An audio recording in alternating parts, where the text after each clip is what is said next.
Kungamsa Nabalhenge.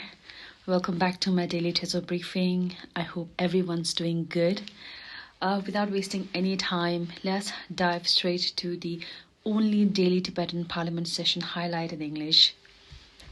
Chaired by Honorable Speaker Kimbustam Timbila, the third day of the 17th Tibetan Parliament in Exile's 9th session, the budget session, began at 9:30 a.m. with the continued deliberation on the recurring budget, of the Department of Security, Desunkalu, from the previous sitting. The deliberations ranged from numerous members of the House expressing their deep appreciation to the central government of India, various state governments, but particularly the state of Himachal Pradesh and the Department of Security, for the heightened Z security provided to His Holiness the 14th Dalai Lama. There were queries on the continuous difficulties in obtaining exit permit and return visa for the holders of certificate of identity in India, on hardships faced by Tibetan refugees in Nepal in terms of lack of any form of documentations of identity for them. There were queries on the PAP, that's Protected Area Permit, application that is required for Tibetans visiting their Shija from abroad. Several members also raised with much seriousness about a Tibetan in Australia called Kamasinghe, who has been served an intervention order for his online slanders and death threat against His Holiness. Apart from him, query on action against another baseless accusation article by someone called Puran Chetri as well was raised. Then the department was also cautioned by many members of CCP's propaganda and disinformation machineries targeting His Holiness and the Tibetan community in exile by online bots, and requests were tabled to align strategies to counter China's false narrative. Then Kalu Gerdromla of the department addressed all the concerns and queries raised in the parliament.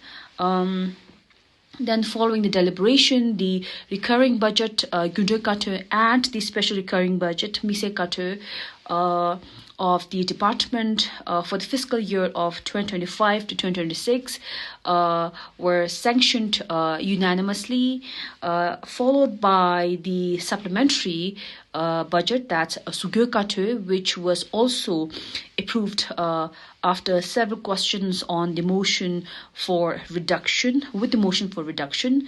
So these are resulted from the project suspension or temporary termination by USID, if you remember our discussion yesterday.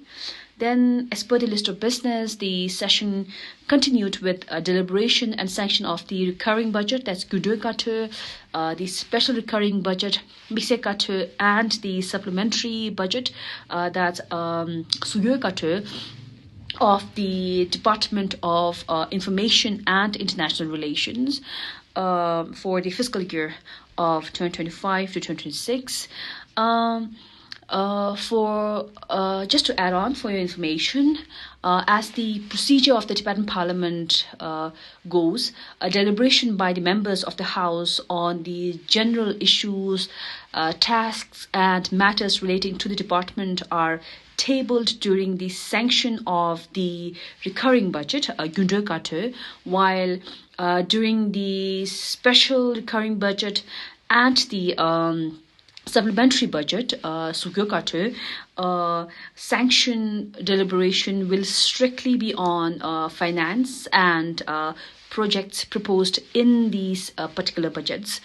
So these are just extra information I wanted to head out. So back to the Department of Information and International Relations.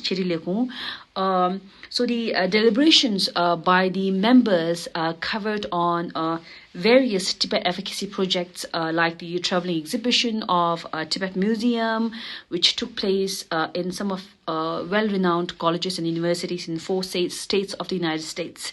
Then some members raised their concerns on the performance or lack of it and roles of the representatives of the Office of Tibet in terms of keeping close check and positive rapport with all different political parties of that government and different Tibet supporters of different political alignments.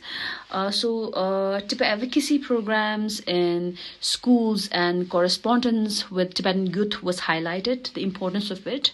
How we stand on the China's propaganda of replacing Tibet with words like Xizang and China's vicious attempt to control the narrative of Tibetans by its propaganda was also raised.